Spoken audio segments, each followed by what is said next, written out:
Hello and welcome. प्रभु यीशु मसीह के नाम से एक बार फिर आप लोगों को जय मसीह की। आज मैं आप लोगों को एक ऐसा तरीका बताने वाला हूँ प्रचार का, जिसमें केवल आप इन 5 उंगलियाँ और हथेली का इस्तेमाल करते हुए प्रचार कर सकते हैं। जी हाँ, और ये बिल्कुल आपको याद रहेगा। इससे क्या है ना, आप वचन भी याद कर पाएंगे कि कैसे आप प्रचार करेंगे। बहुत आसान तरीका और बहुत बढ़िया कारगर तरीका है, जरूर सीखना चाहिए। यहाँ तक कि हर एक विश्वासी को ये तरीका सीखना चाहिए। तो चलिए आज की वीडियो शुरू करते हैं। मेरा नाम है आशीष छेत्री, आप देख रहे हैं एस गैंग टीवी। चलिए शुरू करते हैं। 5 उंगलियां, ये देखिए। पहली उंगली आपकी रहेगी thumb, second pointer finger, third middle finger, fourth ring finger, fifth small finger, okay. और छठवां रहेगा आपका पाम यानी कि हथेली। इन 5 उंगली और हथेली को लेके 6, इसमें आपका 6 वचन, इन 6 वचन में आप पूरा प्रचार कर सकते हैं। यीशु मसीह का सुसमाचार सिखा सकते हैं। आपको बहुत ही आसान तरीका है ये, बहुत आसान तरीका, आपको एकदम से याद हो जाएगा। ठीक है, तो preach the gospel by using our hand fingers. केवल हाथ की उंगलियों का इस्तेमाल करते हुए कैसे प्रचार करें, बहुत आसान तरीका है, सीख लीजिए। बार बार आपको सीखने का मौका ऐसा नहीं मिलेगा। तो सबसे पहला आता है थंब यानी कि अंगूठा। अंगूठा जिस तरीके से आप इस तस्वीर में देख रहे हैं यहाँ पे, हम ऐसा कब करते हैं? जब कोई बढ़िया काम करे, ठीक है, कोई अच्छी चीज़ हो, कोई पॉजिटिव चीज़ हो, तो हम अंगूठे को ऐसा करते हैं, बोलते बढ़िया बढ़िया। जब कोई व्यक्ति अच्छा काम करता है तो आप ऐसा करते हैं ना, बढ़िया बढ़िया यार। या फिर कोई अच्छा काम करने वाला होता है तो आप ऐसा करते हैं, best of luck, best of luck. और जब कोई बहुत ही बुरा करता है या कोई नकारात्मक चीज़ होती है यानी नेगेटिव चीज़ होती है तो हम ऐसा करते हैं ना। तो ये जो पॉजिटिव चीज़ को दिखाता है यानी सकारात्मक चीज़ को दिखाता है, ठीक है, थंब। ठीक है, तो इसी चीज़ को हम वचन में याद करेंगे कि परमेश्वर तुमसे प्रेम करता है। तो अंगूठे को आप याद कर लीजिए, ये अंगूठा है। जब आप प्रचार करेंगे ना, तो आपको ऐसा कहना है कि परमेश्वर आपसे प्रेम करता है। और इस अंगूठे को लेके आप वचन भी याद कर सकते हैं, यूहन्ना 3:16। क्योंकि परमेश्वर ने जगत से ऐसा प्रेम किया कि उसने अपना इकलौता पुत्र दे दिया, ताकि जो कोई उस पर विश्वास करे वो नाश ना हो परंतु अनंत जीवन पाए। ऐसा करके आप अंगूठे में याद कर लीजिए और प्रचार कर दीजिए उस व्यक्ति को, ठीक है। तब वो व्यक्ति बोलेगा, भाई मुझे क्यों चाहिए तुम्हारा परमेश्वर? मेरे अपने ही भगवान है भाई। हाँ, तब आप कहिएगा कि संसार में जितने भी भगवान हैं, कोई भी नहीं कहता है कि मुझ पे विश्वास करोगे तो तुम स्वर्ग जाओगे, या फिर मुझ पे विश्वास करोगे तो तुम्हें उद्धार मिल जाएगा, पापों से क्षमा मिल जाएगी, ठीक है। फिर आप उन्हें बताइए। दूसरा आता है पॉइंटर फिंगर, इसे कहते हैं पॉइंटर फिंगर, ठीक है। ऐसा हम कब करते हैं? ये उंगली हम कब दिखाते हैं? ये उंगली हम तब दिखाते हैं जब हम किसी को कह रहे होते हैं तुम करके, बोल रहे होते हैं ना कि तुम या तुम्हारा या तेरा ना। तो ये उंगली आपको याद करना है। इस उंगली का मतलब है कि आप पापी हो या तुम पापी हो या तू पापी है। बहुत से लोग कहते हैं ना कि दोष मत लगाओ, तो तुम पर भी दोष नहीं लगाया जाएगा। लेकिन भाई सुसमाचार खुद दोष लगाता है और सबको दोष लगाता है, क्योंकि सबने पाप किया है कि तू पापी है, यानी सबने पाप किया है। लेकिन आपको याद करना है, जब आप प्रचार करेंगे तो ये उंगली आपको तुम पापी हो करके आपको ऐसे वह आप प्रचार कर सकते हैं। वैसे हम सब पापी हैं, वचन भी देखेंगे। ये देखिए, क्योंकि सबने पाप किया है और परमेश्वर की महिमा से क्या है, रहित है, अलग हो गए हैं हम परमेश्वर की महिमा से। रोमियो 3:23। फिर आप प्रचार कीजिए कि तुम पापी हो, हम पापी, हम सब ने पाप किया है, इसलिए हम परमेश्वर की महिमा से रहित है, हम दूर हो गए परमेश्वर से पाप की वजह से। तो इसीलिए आपको क्या है, किसी उद्धारकर्ता की जरूरत है जो आपको इस पाप से छुटकारा देगा। फिर आप कहिए कि भाई जो आपको पाप से उद्धार देगा यानी पाप से क्षमा देगा, वो भाई खुद भी पापी नहीं होना चाहिए। हम देखते हैं इस संसार में बहुत से ऐसे भगवान हैं, गॉड्स हैं, जो क्या है भाई, खुद कहते हैं कि भाई मैं भगवान हूँ, लेकिन खुद भाई पाप करते हैं, चोरी करते हैं, हत्या करते हैं, व्यभिचार करते हैं। व्यभिचार मतलब एक पत्नी है फिर भी दूसरी पत्नी, या फिर किसी और के साथ चक्कर ना। तो इस दुनिया में बहुत से ऐसे गॉड्स हैं या उनके रास्ता दिखाने वाले हैं जो भाई खुद पाप में पड़े हुए हैं, वो हमको क्या ही पाप से छुटकारा देंगे। तो आपको एक ऐसा परमेश्वर चाहिए, एक ऐसा खुदा चाहिए जो कि भाई बिल्कुल पवित्र हो, उसमें एक भी पाप का कोई भी ऐसा चीज़ ना हो। ठीक है, और वो केवल एक ही है, एक ही ऐसा खुदा है जो बिल्कुल पवित्र है, पाक है, यानी कि होली है। वो कौन है? वो है यीशु मसीह। केवल आप यीशु मसीह का जीवन देख लो, उसका ही एक ऐसा जीवन है जो बिल्कुल पवित्र है, 100% पवित्र। उसने कभी झूठ नहीं बोला, उसने कभी चोरी नहीं की, कभी हत्या नहीं की यीशु ने, ना ही कभी व्यभिचार किया किसी लड़की के साथ, 2 पत्नी, 3 पत्नी, ये सारी चीज़ें ऐसे ने नहीं किया। वो बिल्कुल पवित्र था, ठीक है। तो उसी के द्वारा ही उद्धार होता है, और आपको एक उद्धारकर्ता की ज़रूरत है, क्योंकि तुम क्या हो? पापी हो। ऐसा करके आप दिखाइए। फिर क्या है? नंबर 3, आप उन्हें बताइए कि यीशु मसीह आपके पापों के लिए मरा, ठीक है। यीशु मसीह ने, क्योंकि पाप की मजदूरी क्या है? पाप की मजदूरी मृत्यु है। जैसे कि मान लीजिए अगर कोई व्यक्ति किसी की हत्या करता है तो कानून उसको क्या सज़ा देता है? कानून के हिसाब से हत्या की सज़ा हत्या है, ठीक है, फांसी दी जाती है ना। खैर वो आजकल कानून बिगड़ गया है, आजकल भाई नहीं देता है, खैर, लेकिन जो असली सज़ा है वो हत्या के बदले हत्या, ठीक है। ये कानून किसने बनाया? भारत में बहुत से लोग कहते हैं कि अंबेडकर साहब ने कानून बनाया। नहीं भाई, बाइबल का परमेश्वर जो है ना, उसने कानून बनाया है सबसे शुरुआत में। बाद में उसी कानून का इस्तेमाल करके अंबेडकर ने फिर भारत में वो कानून लेके आए, ठीक है। अगर कोई हत्या करता है तो उसके बदले उसको भी फांसी, हत्या के बदले हत्या, ठीक है। तो ये परमेश्वर है कानून बनाने वाला। परमेश्वर के कानून के हिसाब से भी जो पाप करता है, पाप की मजदूरी मृत्यु है, ठीक है, डायरेक्ट। अब भाई हमें तो कब का मर जाना चाहिए था, क्योंकि हम जन्म ही पापी होते हैं। तो हमें क्या है? उद्धारकर्ता की जरूरत है जो पवित्र हो, और जो यानी हमारा पाप का बोझ अपने कंधों पे लेके मर जाए। और वो केवल एक ही व्यक्ति है, यीशु मसीह, ठीक है। यीशु मसीह हमारे पापों के लिए क्या हुआ? मरा। तो ये 3 उंगली, तीसरा नंबर उंगली आप याद कीजिए, बीच वाला यीशु मसीह, 2 जो साइड में उंगली है वो 2 लुटेरे या 2 चोर जो यीशु मसीह के साथ में क्या है? क्रूस पे चढ़ाए गए थे। एक ने विश्वास किया, एक ने नहीं विश्वास किया, ठीक है। तो इस तीसरे नंबर को आप ये याद रखिए कि यीशु मसीह हमारे लिए, पापों के लिए मारा गया, उसने ले लिया वो पाप, क्योंकि पाप की मजदूरी मृत्यु है। ऐसा करके आप तीसरा नंबर याद कर लीजिए और कहिए कि यीशु आपके पापों के लिए मरा। और फिर जैसा कि बाइबल का वचन कहता है, क्योंकि जब हम पापी ही थे तो परमेश्वर ने हमसे क्या किया? प्रेम किया, हमसे प्यार किया। बहुत से लोग ऐसा समझते हैं और ये कोशिश करते हैं कि भाई मैं जब तक पवित्र जीवन ना जी लूँ तब तक मैं यीशु के पीछे नहीं चलूँगा। लेकिन हमको ये समझना होगा कि हम जन्म से ही पापी हैं। हम कितना भी कोशिश कर लें, हम कभी भी पवित्र नहीं बन सकते। केवल यीशु मसीह में विश्वास हमें धर्मी ठहराता है, राइचियस ठहराता है, विश्वास। तो आप उनसे कहिए कि हम जो इंसान हैं, क्योंकि जब हम पापी ही थे तो परमेश्वर ने हमें क्या किया? हमसे प्रेम किया। और जब हम पापी ही थे तो मसीह हमारे पापों के लिए क्रूस पे चढ़ाया गया। परमेश्वर ने ये नहीं बोला कि पहले तुम धर्मी बन जाओ, पवित्र बन जाओ, फिर मैं तुम्हारे लिए मरूंगा। नहीं, जब हम पापी ही थे तो परमेश्वर ने हमसे प्रेम किया, और जब हम पापी ही थे तो यीशु मसीह क्रूस पे चढ़ा। तो ये हमें समझना होगा। आप ऐसा करके ये 3 नंबर याद कर लीजिए। 3 नंबर किस लिए? रोमियो 5:8, ठीक है। फिर बारी आती है चौथे नंबर उंगली की। 4 उंगली हम कब दिखाते हैं? ये 4 उंगली हम तब दिखाते हैं किसी को जब हम किसी से दोस्ती कर रहे होते हैं, या फिर हम किसी का दोस्ती स्वीकार कर रहे होते हैं।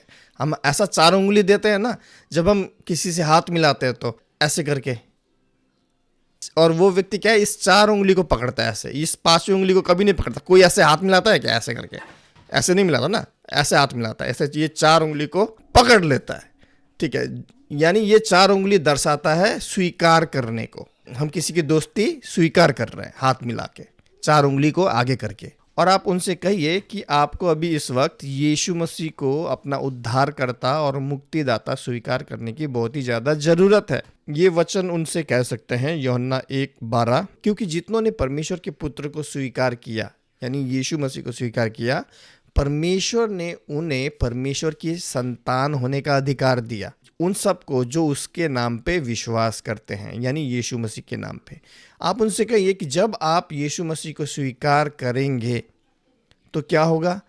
परमेश्वर आपको परमेश्वर के पुत्र, बच्चे होने का अधिकार देगा। और जब आप परमेश्वर के बच्चे हो जाते हैं, यानी आपके सारे पाप माफ हो गए। क्यों? क्योंकि यीशु ने वो सारे पाप क्रूस पे ले लिया है। आप बिल्कुल पवित्र हो जाएंगे जब आप यीशु को अपना मुक्तिदाता और उद्धारकर्ता स्वीकार करेंगे। तो चौथी उंगली आप याद रखिए, ये होता है स्वीकार करने के लिए यीशु मसीह को। ठीक है, वचन यूहन्ना 1:12। फिर आता है पांचवी उंगली, जो कि छोटी उंगली या फिर जिसे कहते हैं लिटिल फिंगर। ठीक है, इस लिटिल फिंगर ये तो बहुत आम है भाई, ये बहुत आसानी से, ये क्या दर्शाता है बताइए? सबसे छोटा। ठीक है, आपके घर में भी छोटे बच्चे होंगे ना, सबसे छोटा किस चीज को दर्शाता है? बच्चे किस चीज का चिन्ह है? बच्चे चिन्ह होते हैं नया जन्म, यानी अभी भी जन्म लिया ना उन्होंने, तो नया जन्म। तो बच्चे नया जन्म को दर्शाते हैं। तो ये सबसे छोटी उंगली है। आप उनसे कहिए कि जब आप यीशु मसीह पे विश्वास करते हैं तो आप क्या है? नई सृष्टि बन जाते हैं। You became a new creature. ठीक है, और वचन भी कहता है 2 कोरिन्थी 5:17, परंतु जो कोई भी मसीह पे विश्वास करता है वो नई सृष्टि है, एक न्यू क्रिएचर है। पुरानी बातें बीत गई, देखो सब नई हो गई है। अभी जब आपने यीशु मसीह को स्वीकार कर लिया है तो ये छोटी उंगली दर्शाती है नए जन्म को। अब आप एक नया जन्म हो, आप एक नई सृष्टि हो। अब जो बातें आपने कितना एकदम, आप दिन भर, आप अगर भाई मैं खाने में रहते हो, आप दिन भर दारू पीते हो, या फिर दिन भर आपने ऐसे प्रोस्टिट्यूशन वाले जगह में आपने क्यों ना बिताया हो, या हजारों लाखों लड़कियों के साथ आप क्यों ना सोए हो, अब वो बातें बीत गई है, अब छोड़ दो उसको, आप उस तरफ मुड़ के भी मत देखो। अब आप एक नई सृष्टि हो, और अब जब आप एक नई सृष्टि बन गए हो तो वो पुरानी बातों पे आपको ध्यान बिल्कुल नहीं देना है, वो पुराने पापों पे आपको बिल्कुल ध्यान नहीं देना है, क्योंकि अब आप एक नई सृष्टि हो। तो ये सबसे छोटी उंगली दर्शाती है नई सृष्टि को। और आप नई सृष्टि कब बनते हो? आप नई सृष्टि तब बनते हो जब आप क्या है? यीशु को स्वीकार करते हो। और स्वीकार करने का मतलब यहाँ पे केवल मुंह से स्वीकार करना नहीं, बल्कि सारे मन से स्वीकार करना। और जब आप सारे मन से यीशु पे विश्वास करते हो, उसे स्वीकार करते हो ना, केवल नाम के लिए नहीं, तब क्या होता है? तब आप वो पुराना पाप करने का आपका मन ही नहीं करेगा। अगर आपसे पाप हो भी जाए ना तो आपका मन व्याकुल होगा, आपको ऐसा लगेगा कि यार मैंने बहुत गलत किया। तो ये होता है सच्चा विश्वास। ठीक है, और झूठा विश्वास क्या होता है? उसमें आप अगर गलती भी करते हो, पाप भी करते हो, आपको कोई फर्क नहीं पड़ता है। ठीक है, आप जैसे हो वैसे रहते हो, पाप करते रहते हो, तो वो है झूठा विश्वास। सच्चा विश्वास जो व्यक्ति करता है उसको हमेशा, अगर वो पाप कर भी ले, उससे अगर कोई पाप हो भी जाए तो उसके मन में बुरा लगेगा, और वो हमेशा यही कोशिश करता रहेगा कि भाई मैं फिर से अब ये ऐसा पाप ना करूं, भाई मैं कैसे भी करके इस पाप से निकलूं, वो हमेशा ये कोशिश करेगा। तो ये एक चिन्ह है कि आप एक नई सृष्टि बन चुके हो, आप एक नया क्रिएचर हो, new creature. You became a new creature. तो छोटी उंगली नए जीवन को दर्शाती है, याद करना, ये भूलना नहीं। और सबसे अंत में आता है आपकी हथेली, यानी योर पाम। अभी पाम किस चीज़ को दर्शाता है? यानी आपका ये जो हथेली है ये किस चीज़ को दर्शाता है? यहाँ पे हथेली दर्शाता है आपका उद्धार को, कि आपका जो उद्धार है, salvation can never be lost, आपका उद्धार कभी नहीं खोता है। यहाँ पे बहुत से लोग ये सिखाते हैं, कि मुझे भी पहले ये लगता था कि अगर मैं कुछ पाप करूँगा तो भाई उद्धार खो जाएगा, यानी प्रभु मुझे छोड़ देगा, त्याग देगा। ये गलत फहमी है मेरी एक्चुअली। जब मुझे वचन में ज़्यादा मैं बढ़ता गया तो मुझे पता चला, और अभी ही हमने वचन पढ़ा ना, अभी कुछ देर पहले, क्योंकि जब हम पापी ही थे तो परमेश्वर ने हमसे प्रेम किया, और जब हम पापी ही थे तो मसीह हमारे लिए मरा। हम पापी ही हैं, और पापी हम हमेशा रहेंगे। हम कितना भी अच्छा कर्म कर लें, हम कभी भी अपने दम पे स्वर्ग नहीं जा सकते। ठीक है, क्योंकि हम जन्म ही पापी होते हैं। वो पाप का बीज हमारे बॉडी के अंदर, हमारे शरीर के अंदर एकदम से, जैसे कि टैटू बोलते हैं ना, टैटू मारा हुआ है। ठीक है, जैसे टैटू बनाते हैं वैसे ही वो छाप लग गया है पाप का। ठीक है, आदम और हवा से। बहुत से लोग ये सिखाते हैं अभी इस वक्त यूट्यूब पे कि भाई उद्धार कहीं खो ना जाए, उद्धार कहीं खो ना जाए। भाई उद्धार खोएगा कैसे? अगर आपने सच्चा विश्वास किया है तो आपका उद्धार कभी नहीं खोएगा। ठीक है, और झूठा विश्वास किया है तो आपका तो उद्धार हुआ ही नहीं है, सबसे पहली बात। ठीक है, आप उद्धार पाए ही नहीं हो। अगर आपने झूठा विश्वास किया है तो आपने उद्धार पाया ही नहीं है, ठीक है। तो आप उद्धार खो कैसे सकते हो जो चीज़ आपने पाया ही नहीं है। लेकिन अगर आप एक सच्चे विश्वासी हो तो उद्धार आपने पाया है और वो उद्धार कभी भी नहीं खोएगा। और ये चीज़ नहीं भूलनी है हमें कि, और ये गलत फहमी मत पालो कि मैं कुछ पाप करूँगा तो मेरा उद्धार खो जाएगा। गलती सबसे होती है, पाप हमारे शरीर के अंदर ही है। एक उद्धार पाए व्यक्ति और एक उद्धार ना पाए हुए व्यक्ति के बीच में फ़र्क इतना ही है कि जो एक उद्धार पाया हुआ व्यक्ति होगा वो पाप में पड़ा नहीं रहेगा, वो पाप को छोड़ने की कोशिश करेगा, कुछ ना कुछ करेगा कोई पाप को छोड़ने के लिए। तो ये एक चिन्ह होता है उद्धार पाए हुए व्यक्ति का कि वो कोशिश करेगा पाप से दूर रहने के लिए। यहीं पे एक उद्धार ना पाए हुए व्यक्ति का चिन्ह ये है कि भाई वो पाप में पड़ा ही रहेगा, उसको कोई फर्क नहीं पड़ेगा, उसके मन में कोई, उसका मन व्याकुल नहीं होगा कि भाई मैंने पाप किया, अब मैं क्या करूं प्रभु। वो क्षमा भी नहीं मांगेगा, ठीक है, वो माफ़ी भी नहीं मांगेगा, वो पाप में बना रहेगा। तो उसका कभी उद्धार हुआ ही नहीं है, सबसे पहली बात। तो जो चीज़ उसका हुआ ही नहीं है, यानी उद्धार उसको मिला ही नहीं है, तो वो उद्धार को खो कैसे सकता है? जो चीज़ उसने पाया ही नहीं है उसको वो खो कैसे सकता है? तो यहीं पे हमें जानना होगा कि जो व्यक्ति सच्चा विश्वास करता है वो भाई कोशिश हमेशा उसकी यही रहेगी कि वो मसीह में बना रहे, गलत काम ना करे। हालांकि गलत काम सबसे होता है, लेकिन फिर भी ना हो, उसका कोशिश यही रहेगा। तो ये एक चिन्ह है उद्धार पाए हुए व्यक्ति का, ठीक है। तो आप फिर उन्हें बताइए इस हथेली को दिखाते हुए अपना कि भाई ये जो आपका उद्धार है ना, ये कभी भी नहीं खोएगा अगर आप एक सच्चा विश्वास करते हैं तो। और यीशु मसीह भी कहते हैं ना, वेरीली वेरीली आई से अनटू यू, मैं तुमसे सच सच कहता हूँ समय निकट है, वरना समय आ ही पहुंचा है कि मृतक लोग भी, मरे हुए लोग भी परमेश्वर का पुत्र का आवाज सुनेंगे और जो उसका आवाज सुनेंगे वो जीवन पाएंगे। तो यीशु मसीह ने यह वादा किया है कि भाई जो यीशु मसीह पे विश्वास करेगा, उसके आवाज को सुनेगा, उसका आवाज यानी बाइबल, ठीक है, बाइबल परमेश्वर की आवाज है, बाइबल पे विश्वास करेगा, उसका उद्धार कभी नहीं खोएगा। यीशु ये वादा करते हैं कि वो क्या है, जीवन पाएगा, अनंत जीवन पाएगा। अभी आप खुद सोचो, जो लोग सिखाते हैं कि उद्धार खो जाएगा, आप उन लोगों की बात मानोगे या फिर यीशु की बात मानोगे कि उद्धार नहीं खोएगा? यीशु कहते हैं ना, जो परमेश्वर के पुत्र का वचन सुनता है, उसकी आवाज को सुनता है, उसको जीवन मिलेगा, अनंत जीवन मिलेगा। तो उद्धार कभी नहीं खोता। एक बार आप खुद सोचो, पहले हाथ है यीशु मसीह का जो हमारे पापों के लिए मरा, फिर नीचे हाथ है परमेश्वर पिता का, बीच में हो आप, ठीक है। ऐसे यीशु ने आपको संभाल के रखा है, आपका उद्धार। फिर परमेश्वर पिता ने ऐसे पकड़ के रखा है, पिता और पुत्र ने आपको संभाल के रखा है, आपका उद्धार। अभी मुझे ये बताओ, इस दुनिया में कौन सी ऐसी ताकत है, कौन सा ऐसा पाप है जो ये दो पिता और पुत्र परमेश्वर का हाथ तोड़ के, खोल के, आपको उनके हाथ से छीन ले? हैं? कौन सी ऐसी शक्ति है भाई? इस दुनिया का कोई ऐसा पाप नहीं है जो यीशु मसीह ने क्रूस पे नहीं लिया। इस दुनिया का कोई भी ऐसा शक्ति नहीं है जो इस हाथ को खोल सके, पिता और पुत्र परमेश्वर का हाथ। तो उद्धार कभी नहीं खोता, उद्धार बिल्कुल सेफ है, बिल्कुल सेव्ड है, बिल्कुल बचा हुआ है, सुरक्षित है पिता और पुत्र के हाथ में। देखिए, जो यीशु मसीह है वो शांति का राजकुमार है, ये मत भूलिए। यीशु मसीह टेंशन का राजकुमार नहीं है, शांति का राजकुमार है।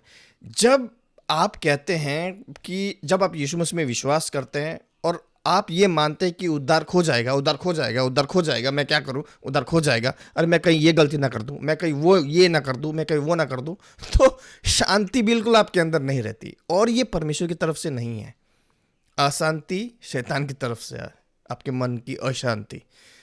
यीशु जो है वो शांति का राजकुमार है, इसीलिए उद्धार कभी नहीं खोता है, ये परमेश्वर की तरफ से है। जब आप ये विश्वास करते हैं कि उद्धार कभी नहीं खोता, तो आप बिल्कुल शांति में जीवन जीते हैं, क्योंकि यीशु शांति का राजकुमार है, ठीक है। तो जितने लोग भी ये सिखाते हैं ना, उद्धार खो जाएगा, खो जाएगा, ऐसा मत करो, वैसा मत करो, ये मत करो, फलाना मत करो, क्या मत करो भाई? तुम कुछ मत करो, फिर भी वो छाप तो तुम जन्म से ही लेके आए हो ना इस बॉडी में, ये पाप वाला शरीर है, ठीक है। उस छाप को कैसे हटाओगे तुम? तब तो तुमको मरना पड़ेगा भाई।